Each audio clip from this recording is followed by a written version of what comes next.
Nobody needs to know more about human behavior than a salesman, because his whole livelihood depends on interacting with other people. Hopefully, I can give you a way to interact better with people, better understanding of yourself, your family, the people you work with, and your customers. In the last few years, social scientists have started to focus on the one thing that is absolutely common among all people. That one thing that all people have and use on a continuing basis that determines how they relate to the world around them. That one thing, which is a major determinant of behavior, is a value system. You have been using your value system to evaluate me. The way I dress, my hairstyle, the patterns of my speech, literally everything I say and do for the next few minutes will be mentally filtered through the value system built into each of you. All adults have and use on a continuing basis at a subconscious level an operating set of values. We look at the world around us, at people, products, concepts, events, literally everything. Your customers use their value systems to evaluate you and Cadillac. If we understand values, even in a general way, then each of us should be able to better interact with the people in the world around us. Where do our values come from? How are they used on a continuing basis? If we look at the people in the total society now actively functioning and ask one basic question, where were they when? When major forces programmed gut-level values into them, then I think we can begin to understand, begin to more effectively interact, communicate, and relate with other people in the world. Because we're going to understand those other people in terms of their gut-level value systems. If we look at the total society, we find that people who are now in their 60s were value programmed through the 1920s. Those in their 60s programmed with the jazz times. Life was simpler. Things were laid out. Rights, wrongs, goods, bads, normals, not normals. It was relatively simple. The family was important. Patriotism was running high. Then we moved into the 1930s, the Great Depression. Those who are now in their 50s programmed with that period. Both those in their 50s and 60s were impacted by the major events of the Great Depression. From the Great Depression times, things began to get better. Then we moved toward the 1940s, wartime. During that period of time, those now in their 40s were significantly impacted by the events of that decade. The total commitment was to win, really nothing else. And all three of these generations were significantly impacted by those events. At the end of World War II, as we moved toward the 1950s, those who are now in their 30s were value programmed. Those in their 30s value programmed in a world totally different than anything that we had ever experienced. It was the affluent times, the permissive times, in homes and in the school systems.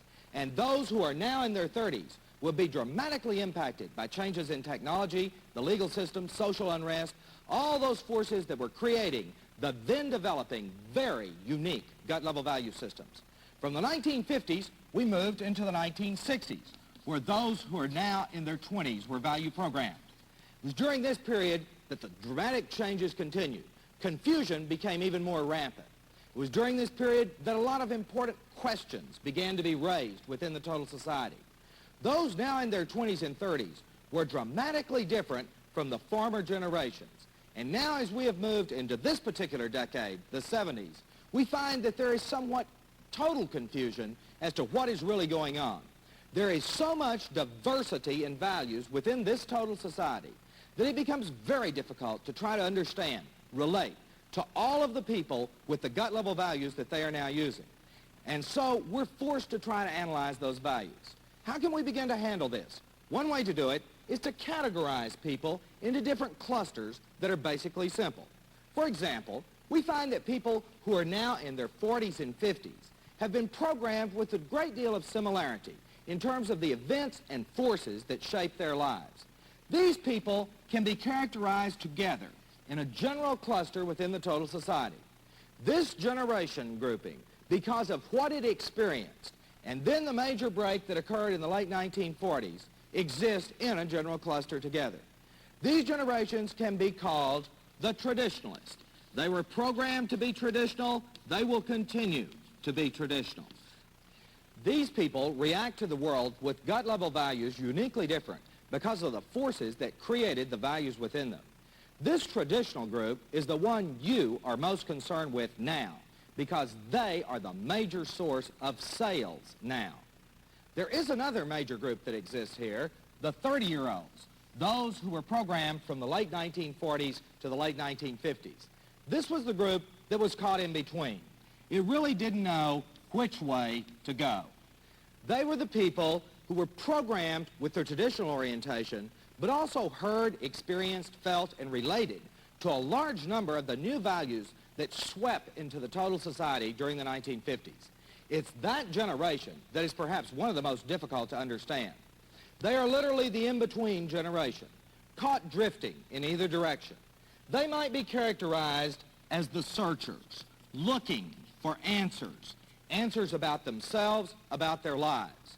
If you look at major consumption patterns in the U.S., you'll find, for example, that the answer books, how to find yourself, who you are, all of those are directed toward the in-between generation. The in-between generation is a pivotal group.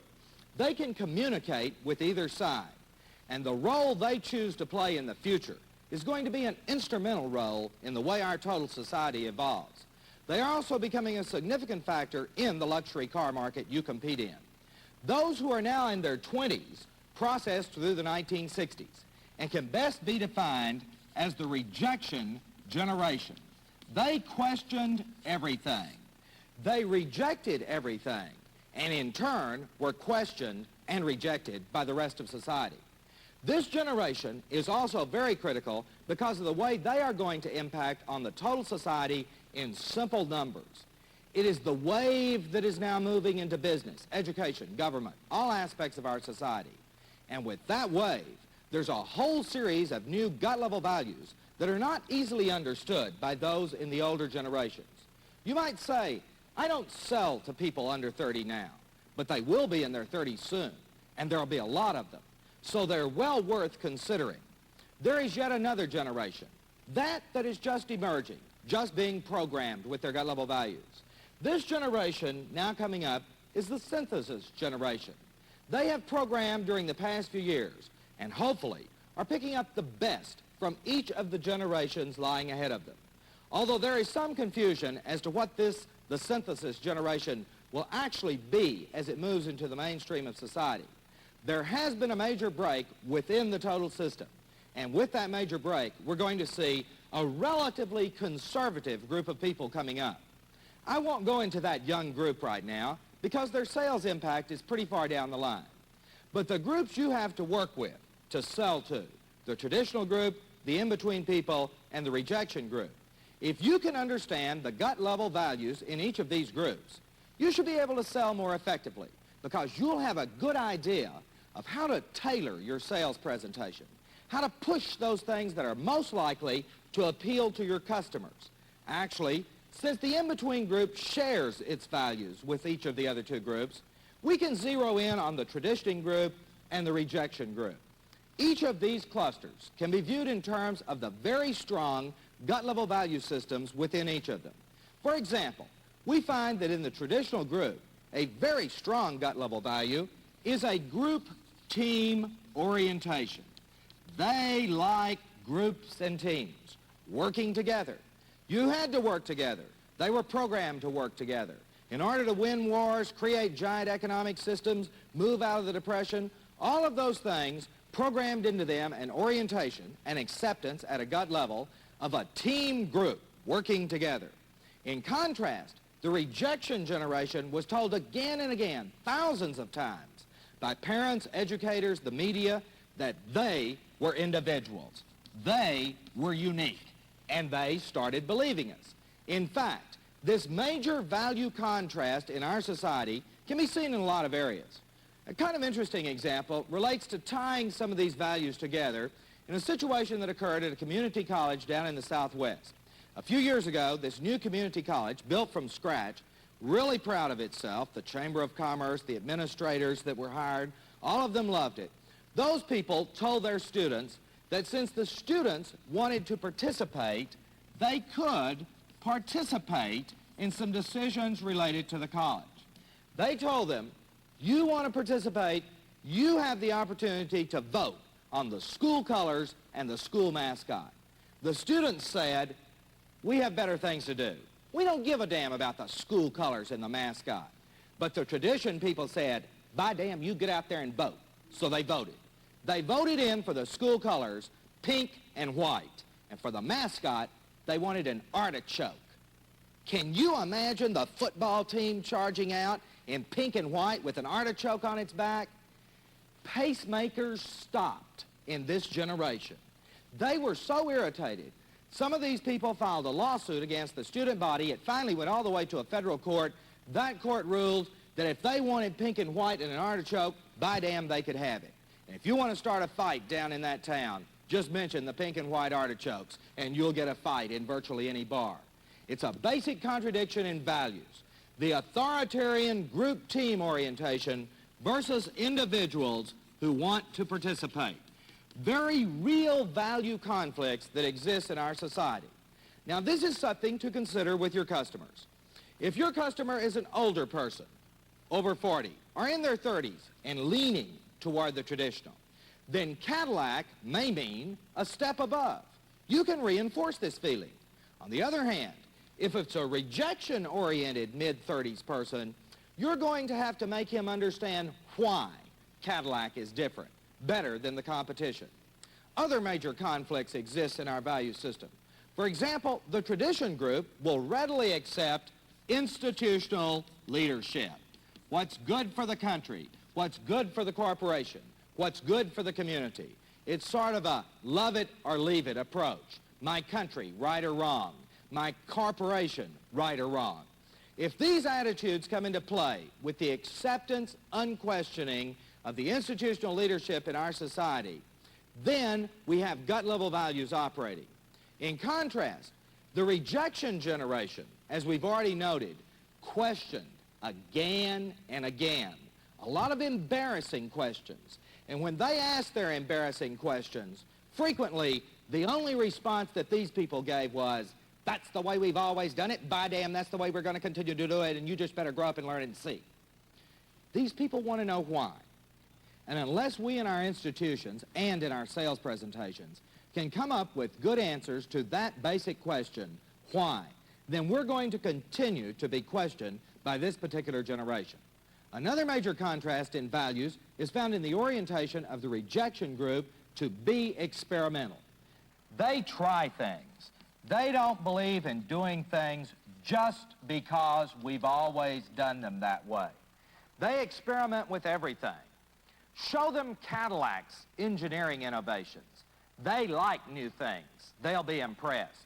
The four-wheel independent suspension, the trip computer, electronic fuel injection, then you're talking their language, innovation, change. The traditional values, on the other hand, say, let's seek stability. They feel very strongly that if we can come up with the right system, the right way of doing it, then that's the way it should be on a continuing basis. Cadillac reputation, reinforce it for the tradition people. Styling, standard of the world, traditional luxury, they'll feel comfortable. The other people, the rejection group, they say in effect, try it. You may like it. It may work. And if it doesn't, we can always go back to the old way of doing things. The world itself is not going to come to an end. These people experiment with everything. Lifestyles, their own personalities. They experiment on the job. In literally every aspect of their lives, they're trying change. They're willing to look at new, different ways of doing things. The stability orientation of the traditional group is very, very strong, and is going to continue to be strong. A major rejection group value is found in the area of causes. They love causes. The bigger, the better. The less you can do about it, the more excited you can get. Now, if you can find a cause, they'll really get involved. I know a lot of people in the rejection generation who are really into nuclear disarmament, save the environment, clean up the Great Lakes, stop OPEC. All those issues are very real, very important to the rejection generation. They enjoy the involvement process itself. And even if nothing actually happens in terms of specific solution, then they are satisfied by having been involved in a cause. If you have a customer like that, he's not a nut, but you've got to be aware of and accept his gut-level value system. Accept him for what he is. React to him accordingly.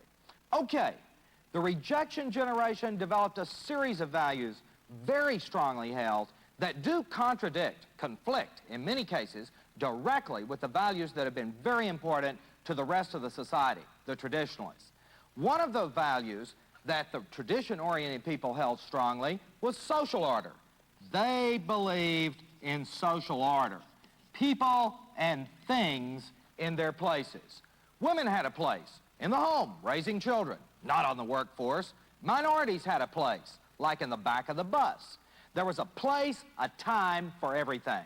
In contrast, the rejection generation definitely relates to people on an equality basis. That equality is defined in terms of the ability of a person to perform.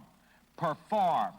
That's what they're looking for, not how long someone's been breathing, not whether they're black, Chicano, female, whatever.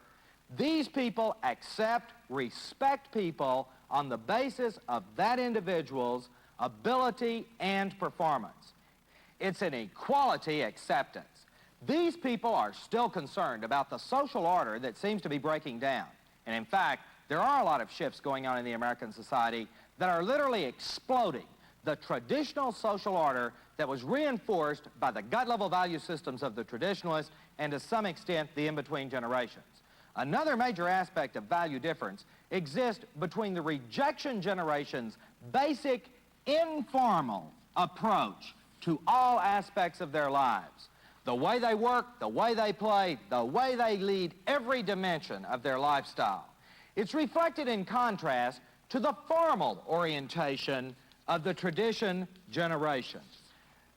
The traditional group danced their way through life, waltzing with Fred Astaire and Ginger Rogers. The rejection group has bumped and hustled their way through the night. It's formal versus informal. There's probably nothing funnier than trying to watch this generation pick up on the dance steps of the rejection generation.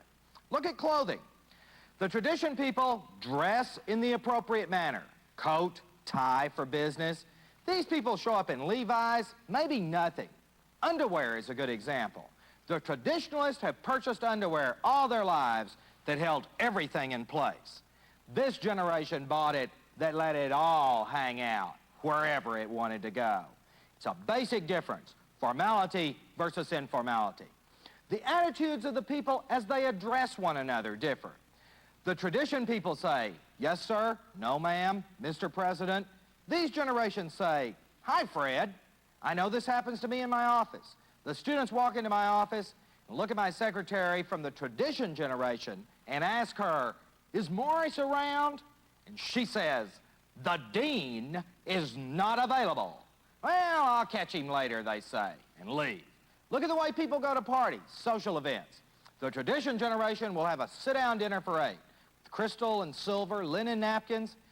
Younger people, they put on their best sandals, their newest beads, and go off to a sit-down brunch with the Colonel or some other fast food service. Again, formal versus informal attitudes expressed throughout our society. And that's something to consider when you're working with a customer. The rejection people can be dealt with if you understand, relate to their informal gut-level value systems. Remember, these people have the means to buy a Cadillac too. And if you give them the same attention you've always given the traditional customers, then they can be sold. They are different because their gut-level value systems are different. Another major variation exists with the rejection generation's self-expression. The phrase that was overused, do your own thing, is a very real phrase for this generation. They do their own thing, not only in dress, but in entertainment. And what they do with themselves, their bodies. Literally, they say, if it's my thing, if I like it, it's a good thing. The contrasting value for the tradition generation is conformity. This is the way we do things. This is the way we conduct business. This is the way we run our organizations. This is the kind of car all cars should be. That's the way it is. That's the way it should continue.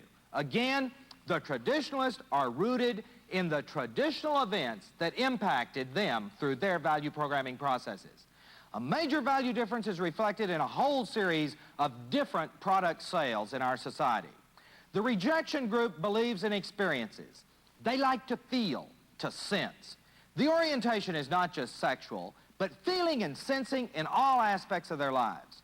In contrast, the tradition group tends to be oriented more to a non-feeling, observing, more materialistic point of view. Materialism versus experiences. It's a value probably most expressed in the marketplace. For example, think about stereos. The tradition generation has purchased a stereo for $500, $600, $700.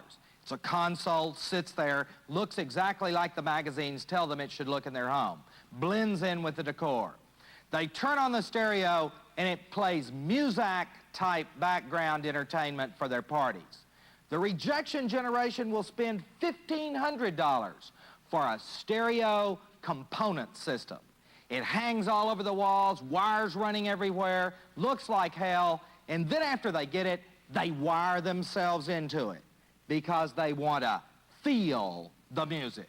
And you can feel the music of the rejection generation. Look at their attitudes toward automobiles. The tradition generation has produced an industry that creates functional cars that move down the road very smoothly, very pleasantly. The rejection generation grew up in those big cars. What we grow up with is not as important to us as what we grow up without. And they grew up without a lot of experiences. They were insulated. So in automobiles, the rejection people want either one, basic transportation, get me from point A to point B, wheels, or two, if they could really have their choice, a #1 choice car among college-age people across the U.S. If they can have any car they want, price is no object, a lot of them would choose Porsche, because with Porsche, you can feel the road. The tradition people felt the road, felt the road, felt the road. They really felt the road all during their programming. They don't want to feel the damn road anymore. They want that smooth luxury ride. When you're selling a Cadillac, you can go either way, depending on your customer's values. Comfort, luxury, status, prestige, or experiences, a space flight to new highs for this generation's orientation toward Cadillac. Another major difference that should be noted is the attitude toward the most basic economic value of all, money. Money makes the world go round. Money buys happiness. Money motivates people. The tradition generation places a great deal of emphasis upon the value of money in terms of everyone's behavior. In contrast, the rejection generation assumes money, takes money for granted.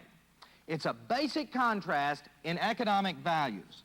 The value of the rejection generation is not on money and simply having it, but rather on having a nice day.